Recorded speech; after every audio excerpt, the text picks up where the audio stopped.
오늘은 마가복음 4장으로 함께 은혜 나누기를 원합니다. 여기에는 씨 뿌리는 자의 비유가 나옵니다. 우리에게는 네 가지 마음의 밭이라는 제목으로 더 친숙한 그런 비유의 말씀인데요. 그래서 우리의 내면을 네 가지 종류로 구분을 한 것이죠. 먼저 배경이 되는 말씀이 본문 1절에 나오는데요. 우리 1절 말씀을 같이 한번 읽어보도록 하겠습니다. 예수께서 다시 바닷가에서 가르치시니 큰 무리가 모여들거늘 예수께서 바다에 떠있는 배에 올라 앉으시고 온 무리는 바닷가 육지에 있더라. 아멘. 여기에 보면 예수님이 바닷가에서 가르치신다 이렇게 나와 있습니다. 여기에 바닷가는 갈릴리 바다, 즉 갈릴리 호수를 뜻하는 것이죠. 그런데 예수님이 가르치시려고 하니까 많은 무리들이 몰려드는 것입니다. 그래서 예수님이 정박해 있는 그 배에 올라가셔서 거기를 단상 삼아서 말씀을 전하기 시작하는 것이죠. 그러면서 말씀을 전하는데 그것이 오늘 본문의 말씀인 씨 뿌리는 자의 비유가 되는 것입니다. 그림으로 보면 이렇게 그려지는데요. 예수님이 말씀을 전하시죠. 배는 보이지 않지만 배 위에서 말씀을 전하시는 것입니다. 다음 그림도 보여주시겠습니까? 이건 성화인데요. 예수님의 말씀을 같이 그린 것입니다. 그래서 여기에 보면 뒤에 보면 농부가 나오지 않습니까? 농부가 씨를 뿌리는데 어떤 씨는 길가에 떨어지고 또 어떤 씨는 돌밭에 떨어지고 저기 보면 돌밭도 있죠. 그리고 어떤 씨는 가시떨기에 떨어지는 이런 씨앗들은 도중에 사그라져서 열매 맺지 못하는 것이죠. 그런데 좋은 땅에 떨어진 씨앗도 있습니다. 좋은 땅에 떨어진 씨는 30배, 60배, 100배의 열매를 맺게 되는 것입니다. 이 비유는 우리가 잘 아는 비유의 말씀이죠. 다음 그림도 있죠. 다음 그림도 이렇게 보여주세요. 네, 이렇게 네 가지입니다. 여기서 씨는 말씀을 뿌린다는 것이죠. 하나님의 말씀이 뿌려지는 것이고 더 정확히 말하면 하나님 나라의 비밀이고 복음을 뜻하는 것입니다. 그런데 그 말씀이 뿌려졌을 때 여러분 모두 다 열매를 맺는 것이 아니라 열매 맺는 인생도 있고 열매 맺지 못하는 인생도 있다는 것입니다. 놀라운 것이죠. 그래서 우리가 이 말씀을 통해서 알 수 있는 것은 우리가 하나님의 말씀을 듣고 배우고 대하지만 그것을 대한다고 해서 무조건 그 말씀의 열매가 맺혀지는 것이 아니라 열매가 맺혀지려면 조건이 있어야 된다는 것입니다. 거기에만 합당한 조건이 있어야 된다는 거예요. 내면의 조건인데 그것을 하나씩 살펴보려고 합니다. 먼저 버려야 될 세 가지가 나오는데요. 첫 번째 부분이 3절과 4절에 나오죠. 우리 3절과 4절을 읽어보도록 하겠습니다. 들으라, 씨를 뿌리는 자가 뿌리러 나가서 뿌릴세 더러는 길가에 떨어지고 새들이 와서 먹어버렸고. 아멘. 여기 보면 농부가 씨를 뿌리는데 그런데 그 씨가 길가에 떨어집니다. 그러니까 곧장 새들이 와서 먹어버린 것이죠. 그래서 첫 번째로 등장하는 마음의 밭은 길가와 같은 마음의 밭입니다. 가끔씩 공원에 가면 비둘기들을 보곤 하는데요. 근데 그 공원에서 비둘기를 보고 있노라면 또 천적들이 나타납니다. 천적은 바로 어린아이들입니다. 유치원생 아이들이죠. 비둘기만 보면 그것을 참지 못하고 뛰어가는데요. 그랬더니 비둘기들이 다 날아갑니다. 오늘 본문에서 길가에 떨어진 씨앗을 새들이 먹는데 여러분 이 말씀은 비유의 말씀이죠. 씨는 당연하게 하나님의 말씀이고 새는 15절에 나오는데 바로 사단을 비유한 것입니다. 악한 마귀 사단을 뜻하는 것이죠. 그러니까 말씀이 선포될 때 여러분 그곳에는 사단의 영적인 활동도 작동하고 있다는 것을 여러분 깨달으셔야 되는 것입니다. 말씀이 선포되어질 때 그 말씀을 깨닫지 못하도록 듣지 못하도록 회방하는 그 영적인 세력이 있음을 여러분 우리는 반드시 명심해야 되는 거예요. 그래서 오늘 예배 드리는데도 여러분 혹시 다른 잡념에 사로잡혀 있지는 않습니까? 어제 본 드라마의 결말은 어떻게 되는가? 아니면 오늘 점심 메뉴는 어떻게 되는가? 여러분 잡념에 사로잡혀 있지는 않습니까? 사단과 마귀는 갖가지 방법으로 우리를 방해합니다. 여러분 깨어 있으시기 바라요. 말씀이 전파되지만 영적 전쟁이 그 안에 있음을 여러분 기억하면서 마귀에게 틈을 주지 말고 아멘 하면서 그 말씀을 나에게로 가져오는 그런 수고를 하시기 바랍니다. 그래서 첫 번째는 길가와 같은 마음밭이에요. 두 번째로 등장하는 마음밭은 돌밭이죠. 돌밭. 5절과 6절에 나오는데요. 여기도 같이 한번 읽어보겠습니다. 더러는 흙이 얕은 돌밭에 떨어짐에 흙이 깊지 아니하므로 곧 싹이 나오나 해가 돋은 후에 타서 뿌리가 없으므로 말랐고. 아멘. 여기에 보면 돌밭에 떨어진 씨도 나옵니다. 여러분, 돌밭에 이 뿌려진 씨가 잘 자랄 리가 없지요. 자라지 않습니다. 그렇다면 돌밭은 무엇을 뜻하는가? 본문 16절과 17절에 보면 환난, 고난을 뜻하고 있음을 우리 가운데 알려주고 있습니다. 그러니까 말씀을 들을 때는 기쁨으로 받지만 이내 곧 사그러지는 것이죠. 교회 안에서는 기쁨이 있고 그 말씀으로 인해 은혜가 있지만 생활의 현장으로 가면 여러분 다 사라져 버리는 것입니다. 말씀이 교회 안에만 머물고 삶의 현장에서는 다 사라져 버리고 거기서 이내고 쓰러져 버리는 것입니다. 왜 그럴까? 왜 말씀이 생활의 현장으로 이어지지 못하고 거기 가면 다 쓰러질까? 그것에 대해서 17절에서 이렇게 말씀합니다. 17절 초반부에 보면 표준 세번역인데요. 여기 뭐라고 나옵니까? 그들 속에 뿌리가 없어서 이렇게 나와요. 뿌리가 없어서. 여러분, 우리는 듣는 말씀이 내 것이 되어서 내 삶에 뿌리가 내려지도록 우리는 힘써야 되는 것입니다. 뿌리가 계속 내려지도록 힘을 쓸 때 나의 내면과 영혼이 단단해지고 견고해지고 깊이가 있어지게 되는 것입니다. 마가복음 1장에 보면 예수님이 세례를 받으시는 장면이 나와요. 여러분, 예수님이 요단강에서 세례 요한에게 세례를 받으시죠. 그런데 이 지점이 굉장히 흥미롭지 않습니까? 예수님이 세례를 받으실 필요가 있을까? 세례 요한에게 세례를 받으실 필요가 있을까? 여러분, 예수님은 존재 자체가 메시아이시기 때문에 세례가 굳이 필요하지 않은 것입니다. 그런데 왜 받으셨을까? 예수님이 받는 세례식은 그것은 일종의 메시아 선포식입니다. 이제부터 공생애를 시작하는데 그 공생애가 시작되었음을 선언하는 공생애 선언식이 되는 것입니다. 이것을 우리에게 가지고 와서 조금 쉽게 설명을 하자면, 여러분, 예식장에서 결혼식을 하지 않아도 부부가 됩니다. 결혼식을 올리지 않아도 부부가 돼요. 구청에 가서 혼인신고를 하면 부부로 인정을 받습니다. 그런데 거의 대부분의 사람은 결혼식을 올리죠. 이유가 무엇입니까? 많은 사람들 앞에서 부부가 되었음을 공표하는 것입니다. 그리고 하나님과 여러 증인들 앞에서 가정이 이루어졌음을 선언하는 거예요. 그러므로 결혼식은 너무나도 귀한 예식이 되는 것이죠. 그런 것처럼 세례식을 통해서 이제 예수님의 공생애가 시작되었음을 선언하는 것입니다. 예수님이 메시아로서 그 사역을 하시는 것을 알리는 것입니다. 성도가 받는 세례도 비슷하죠. 이제 5월이 되면 우리가 또 온 세대 예배를 드리면서 세례식을 거행할 것입니다. 여러분, 세례식도 무엇입니까? 세례를 통해서 예수님이 나의 주님이십니다, 나의 주인이십니다 라는 것을 공개적으로 공표하는 것입니다. 그리고 많은 증인들 앞에서 나 또한 예수님이 가신 십자가의 길을 따라가겠습니다, 주님의 제자로 살아가겠습니다, 이것을 선언하는 것이죠. 세례는 그런 의미가 있습니다. 혹시 세례를 받으실 분들이 있다면 잘 준비하시기 바랍니다. 아무튼 그래서 예수님은 세례식을 통해서 공생의 사역이 시작되었음을 선언하시는 거예요. 그런데 이때 흥미로운 사건이 하나 펼쳐지죠. 그것은 하늘로부터 어떤 소리가 들리기 시작합니다. 어떤 음성이 들리기 시작해요.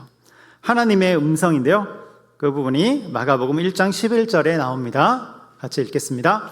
하늘로부터 소리가 나기를 너는 내 사랑하는 아들이라 내가 너를 기뻐하노라 하시니라. 아멘. 예수님이 세례를 받으세요. 세례를 받을 때 어떤 일이 있습니까? 하늘로부터 하나님의 소리가 들리는데 너는 내 사랑하는 아들이다, 내가 너를 기뻐한다, 이런 하나님의 음성이 들리는 것입니다. 이것은 예수님의 그 메시아됨을 성부 하나님이 확인시켜 주는 것이고 또한 보증해 주는 그 사건이 되는 것이죠. 여러분, 우리도 하나님으로부터 이런 음성을 듣는다면 얼마나 감격스러울까요? 내가 너를 사랑한다, 너는 나의 사랑하는 자녀다. 여러분, 그 하나님의 음성이 우리 가운데 들린다면 얼마나 그 감동 속에 들어가게 될까요? 지금 예수님이 그러한 인정을 받는 것입니다. 그런데 여러분, 시점을 한번 잘 보세요. 예수님이 성부 하나님으로부터 인정을 받는 시점, 여러분, 이 시점은 예수님이 메시아로서 어떤 활동도 아직 시작하지 않은 시점입니다. 무언가를 하지 않은 시점이에요. 그러니까 아직 병자를 치유해 준 것도 아니고요, 죽은 자를 살린 것도 아닙니다. 오병이어의 이적과 같은 그런 이적을 행한 것도 아니죠. 어떤 사역도 하지 않은 시점이라는 거예요. 그런데 하나님이 내가 너를 사랑한다, 내가 너를 기뻐한다, 이렇게 말씀해 주고 계시다는 것입니다. 그럼 무엇입니까? 뭔가를 했기 때문에 인정해 주는 것이 아니라 존재 자체를 인정해 주고 있다는 거예요. 여러분, 이것이 매우 중요한 것입니다. 뭔가를 어떤 귀한 일을 했기 때문에 인정해 주는 것이 아니라 존재 자체를 인정해 주는 것. 여러분, 이것이 중요하고 이 순서가 너무나도 중요해요. 이 순서. 하나님이 우리를 보실 때도 똑같습니다. 하나님이 여러분을 보실 때에도 하나님이 너는 나의 기뻐하는 자녀이다, 너는 나의 사랑하는 자녀이다, 여러분, 그렇게 우리를 보고 계시죠. 이 예배 시간에 그 하나님의 음성, 사랑의 음성을 들으시기를 축복합니다. 주님 우리 가운데 말씀하시는 거예요. 동일하게 말씀하시는 거예요. 내가 너를 기뻐한다, 너는 나의 사랑하는 자녀다. 그런데 여러분, 이것은 내가 뭔가를 잘하고 성과를 냈기 때문에 주시는 하나님의 은혜가 아니라 그것은 내 존재 자체를 귀하게 여겨주시는 것입니다. 뭘 잘했기 때문이 아니라, 뭔가 엄청난 일을 했기 때문이 아니라 존재 자체를 귀하게 여겨주시는 거예요. 여러분, 우리는 그런 존재들이죠. 우리는 본래 어떤 존재입니까? 죄인들이죠. 그런데 하나님이 그렇게 여겨주신 거예요. 사랑하는 자녀로서, 그리고 의로운 자로서 여겨주신 것입니다. 그래서 그 사랑이 너무나 귀하고 그 은혜가 너무나도 귀하기 때문에 그때부터 우리는 무엇을 하는 것입니까? 하나님을 위해서 수고하기 시작하는 것입니다. 하나님을 위해서 충성하기 시작하는 거예요. 여러분, 왜 말씀대로 살아가기를 애씁니까? 왜 신앙인으로 살아가기를 수고합니까? 거기에 중요한 것은 그 주님의 은혜를 깨달아 버렸기 때문에 그런 것입니다. 우리를 불러주시고 사랑해 주신 그 주님의 놀라운 은혜와 사랑을 깨달아 버렸기 때문에 가만히 있을 수가 없는 거예요. 우리도 하나님을 위해서 뭔가를 하고 싶은 것입니다. 그래서 충성하고요, 그래서 수고하고요, 복음의 사람으로 살기를 힘쓰는 것입니다. 여러분, 이것이 복음의 선순환이에요. 복음의 선순환. 이것이 반대로 되면 율법주의가 되는 것이죠. 율법주의. 무엇입니까? 내가 하나님으로부터 인정을 얻어내기 위해서 애쓰는 것입니다. 또는 주님으로부터 벌을 받을까 봐, 벌을 받지 않기 위해서 수고하고 힘쓰는 것이죠. 여러분, 그것이 율법주의가 되는 것이죠. 아직 거기 가운데 머물러 있다면 복음을 아직 잘 모르는 것입니다. 복음을 모르는 거예요. 여러분, 복음으로 살기를 축복합니다. 복음이 뭡니까? 하나님이 나라는 존재를 귀하게 여겨주시고 인정해 주시고 주님의 자녀로 삼아주셨다는 그 깨달음, 그 은혜를 아는 것으로부터 출발하는 것입니다. 그리고 그러한 자들의 자연스러운 행동과 수고와 충성 가운데 거하는 것입니다. 여러분, 그렇게 살아가는 저 여러분 되기를 주님의 이름으로 축복합니다. 우리는 이러한 주님의 말씀에 내 삶을 뿌리 내리도록 하는 거예요. 여러분, 이러한 중요한 진리 가운데 나의 삶을 뿌리 내리도록 하는 것입니다. 그 안에 살아가는 거예요. 그런데 여러분, 때때로 잘 안 되는 이유가 무엇입니까? 주님의 말씀에 깊이 뿌리 내리지 못하는 이유. 생활 속으로만 가면 돌밭처럼 굳어지는 이유가 무엇입니까? 교회 안에서는 잘 될 것 같아요. 근데 생활 속으로만 가면 잘 안 되는 이유가 무엇입니까? 그것을 히브리서 4장 2절에서 이렇게 말씀하고 있죠. 우리 히브리서 4장 2절 말씀 같이 읽겠습니다. 그들과 같이 우리도 복음 전함을 받은 자이나 들은 바 그 말씀이 그들에게 유익하지 못한 것은 믿는 자가 믿음과 결부시키지 아니함이라. 아멘. 그럼 생활 속에서 우리가 그렇게 살지 못하는 이유가 무엇입니까? 들은 말씀을 생활 속에서 연결시키지 않기 때문입니다. 생활 속에서 적용하고 그것을 실천하고 살지 않기 때문에 그런 거예요. 다시 말해서 생활 속에서 적용하는 힘이 부족하기 때문에 그런 것입니다. 여러분, 교회에서 또 말씀 속에서 들은 말씀을 삶에 적용해 보기를 애쓰시기 바랍니다. 작은 말씀이라도, 작은 한 구절이라도 우리는 적용해 보기를 힘쓰는 거예요. 그래서 삶의 현장에서 자존감이 무너질 때, 하나님이 나를 사랑하신다, 이 말씀을 붙잡으면서 적용해 보면서 살아가는 것입니다. 과거 신년 특별기도회 때 어떤 목사님이 오셔서 하신 말씀이 기억나는데요. 하루는 허름한 식당에서 멘토 목사님, 노 교수님이죠. 노 교수님과 같이 식사를 하는데 노 교수님이 돌을 씹은 것이죠. 그런데 그걸 잘 처리하고 다시 이제 밥을 먹는데 또 돌을 씹은 것입니다. 그러자 이제 이 후배 목사님이 항의해야겠습니다, 이렇게 이야기한 거죠. 그러자 노 교수님이 뭐라고 말씀하시냐면 돌보다 쌀이 많어, 그냥 먹어, 이렇게 이야기했다는 것입니다. 이 후배 목사님은 충격을 받았어요. 자기는 돌이 2개여서 돌밥이라고 생각했는데 노 교수님은 훨씬 더 많은 쌀을 보면서 쌀밥이라고 말씀을 하신 것이죠. 그리고 이것을 갖고서 노 교수님과 이야기하면서 삶에 적용하는 그런 나눔들을 하게 된 것입니다. 그러면서 사람도 돌밥의 관점과 쌀밥의 관점으로 볼 수 있다는 것이죠. 여러분, 세상에 완벽한 사람이 있습니까? 아무리 훌륭하고 인품이 뛰어나다 할지라도 단점이 다 있죠. 그리고 사람은 누구나 다 성질이 있지 않습니까? 승질이죠. 다 승질이 있어요. 그리고 때로는 아픈 말로 상처를 줄 때가 있습니다. 본의 아니게 그렇게 하는 것이죠. 그러면 이 목사님은 그럴 때마다 저분은 돌밥이네 하지 않고 돌이 가득하네 그렇게 하지 않고 그 안에 가득한 쌀을 본다는 것입니다. 그러면 사랑스럽게 보이고 품을 수도 있다는 거예요.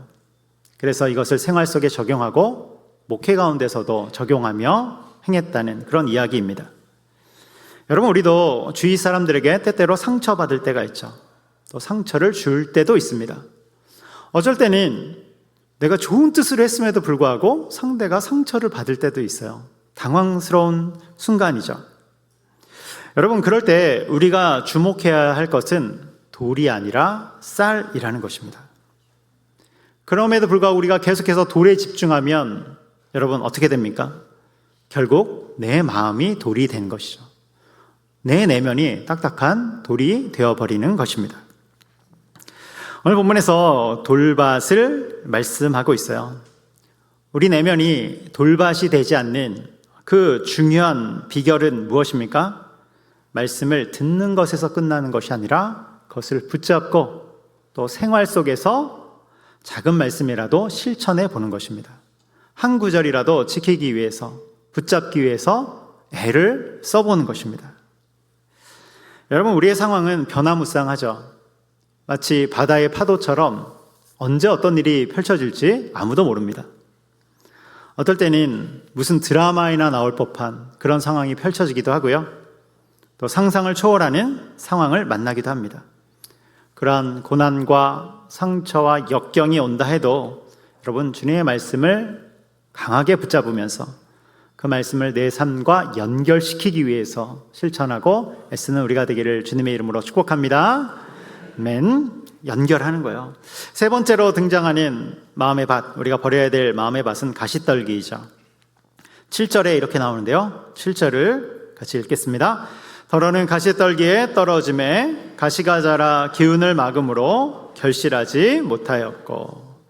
여기 보면 가시떨기가 나옵니다. 이 가시떨기는 뭘까? 19절에 해석이 되어 있는데요. 그것은 세상의 염려와 그리고 재물의 유혹, 그리고 기타 욕심들입니다. 세상의 염려, 재물의 유혹, 기타 욕심들. 그러니까 걱정이 많은 거예요. 염려가 많은 것입니다. 그리고 유혹과 욕심을 이기지 못하는 것입니다. 여러분, 우리가 살아갈 때 때때로 염려와 걱정이 다가올 때가 있죠. 그런 생각이 들 때가 있어요. 여러분, 그런 생각이 드는 것은 잘못된 것이 아닙니다. 또 어떤 유혹과 욕심이 우리를 찾아올 때가 있습니다. 그런 생각이 드는 것이 꼭 틀린 것은 아니에요. 우리는 타락한 세상에 살기 때문에 그런 것이 올 수 있습니다. 근데 중요한 것은 무엇입니까? 그것에 지배당하는 것입니다. 그것에 내 삶의 주도권을 주고 그러한 염려와 걱정이 내 삶을 이끌어 가도록 방치하는 것, 여러분, 그것은 회개해야 될 부분입니다. 오늘 본문에서 우리 마음을 마음의 밭, 마음의 땅으로 이렇게 표현하고 있지 않습니까? 그런데 밭은 잘 보면 잡초들이 자라죠. 여러분, 불청객과 같은 그 잡초들이 자랍니다. 우리 마음의 밭도 마찬가지예요. 욕심의 잡초, 걱정의 잡초, 유혹의 잡초들이 자라나는 것입니다. 우리가 이 땅을 살아갈 동안은 타락한 세상이기 때문에 그런 잡초들이 쑥쑥 나타난다니까요. 그럴 때 여러분 어떻게 하시겠습니까? 그것을 두는 것이 아니라 뽑기 시작하는 것입니다. 그것을 방치하면 우리 마음은 그런 잡초들에게 완전히 점령당하는 것이죠. 그렇게 말씀을 들으며 내면을 비추면서 내 안에 있는 잡초들을 뽑기 시작하는 것입니다. 여러분, 잡초를 뽑는 수고를 하시기 바랍니다. 잡초가 올라올 때 왜 올라왔냐고 그런 것이 아니라 뽑는 수고를 하는 거예요. 그렇게 마음의 밭을 관리하는 것입니다. 그래서 예수님이 우리에게 너무나도 중요한 해결책을 제시하죠. 오늘 본문에서 중요한 해결책을 제시합니다. 그 해결책이 8절과 9절에 나오는데요. 8절에서 9절 같이 읽어보도록 하겠습니다. 시작. 더러는 좋은 땅에 떨어짐에 자라 무성하여 결실하였으니 30배나 60배나 100배가 되었느니라 하시고 또 이르시되 들을 귀 있는 자는 들으라 하시니라. 아멘. 예수님이 우리에게 주시는 해결책이 무엇입니까? 우리의 내면을 좋은 땅, 좋은 밭으로 계속해서 가꾸어 가는 것입니다. 일구어 가는 거예요. 그러면 좋은 땅, 좋은 밭으로 일구어 가는 것은 무엇입니까? 20절에 나와요. 20절 보여주시기 바랍니다. 여기 보면 뭐라 나옵니까? 좋은 땅에 뿌려졌다는 것은 그 말씀을 듣고 받아, 이렇게 나와요. 그 말씀을 듣고 받는 거예요. 여기서 받아라는 단어는 깨닫고 결단하는 것을 뜻하는 것입니다. 깨닫고 결단하는 거예요. 여러분, 말씀을 들을 때 깨닫기를 힘쓰시기 바랍니다. 거기서 끝나는 것이 아니라 생활 속으로 가져가서 결단하고 실천하고 적용해 보는 거예요. 한 가지 말씀이라도 살아내기를 힘써 보는 것입니다. 그래서 듣는 것으로 끝나는 것이 아니라 그 말씀을 내 내면에 비춰보면서 회개할 것은 회개하고, 잡초가 올라왔으면 뽑는 수고를 하고, 그리고 생활에 적용하는 것입니다. 그렇게 말씀에 우리의 삶을 던지는 것이죠. 어떤 분들은 이제 말씀을 듣고서 참 말씀이 은혜롭네 하면서 거기서 끝납니다. 듣고만 끝나는 거예요. 그럼 그게 아니라고요. 어떤 분들은 좋은 말씀인데 나는 그렇게는 못 살아. 여러분, 그것이 아니죠. 좋은 땅은 그런 것이 아니라 어떻게 해서든지 그 말씀을 내 삶과 연결하는 것입니다. 거기에 힘쓰는 것입니다. 여러분, 그렇게 나가는 우리가 되기를 축복합니다. 말씀의 결론을 맺습니다. 여러분, 우리의 내면을, 마음을 끊임없이 정돈하시기 바랍니다. 가꾸어 가시기 바라요. 무엇을 통해서 가꾸어 갑니까? 말씀을 비추면서, 말씀을 통해서 가꾸어 가는 것입니다. 그래서 돌이 있으면 돌을 골라내고, 잡초가 자랐으면 그것을 뽑는 수고를 하고, 그렇게 정돈하는 것입니다. 그리고 들은 말씀을 내 생활에 연결시키도록 한 말씀이라도 붙잡고, 여러분, 오늘 한 말씀이라도 붙잡아 가시길 바라요. 한 구절이라도 적용하고 살아내기 위해서 힘쓰고, 여러분, 그렇게 할 때 우리가 좋은 밭, 좋은 땅이 되고 30배, 60배, 100배의 결실을 맺는 그 말씀이 우리를 이끌어가는 그런 삶에 거하게 될 것입니다. 그렇게 살아가는 저 여러분 되기를 주님의 이름으로 축복합니다. 기도하겠습니다. 사랑과 은혜가 많으신 하나님 아버지, 우리의 내면을 다시 한번 돌아봅니다. 길가와 같고 돌밭과 같고 가시떨기와 같은 우리의 내면이 좋은 땅으로 가꾸어질 수 있도록 인도하여 주시옵소서. 말씀 속에서 회개할 것은 회개하고 돌을 골라낼 것은 골라내고 또한 잡초는 뽑으며 우리의 삶 가운데 그 말씀이 나를 이끌어 가도록 기꺼이 헌신하고 내어드리는 귀한 주님의 사람들 될 수 있도록 인도하여 주시옵소서. 감사하며 예수님의 이름으로 기도합니다. 아멘.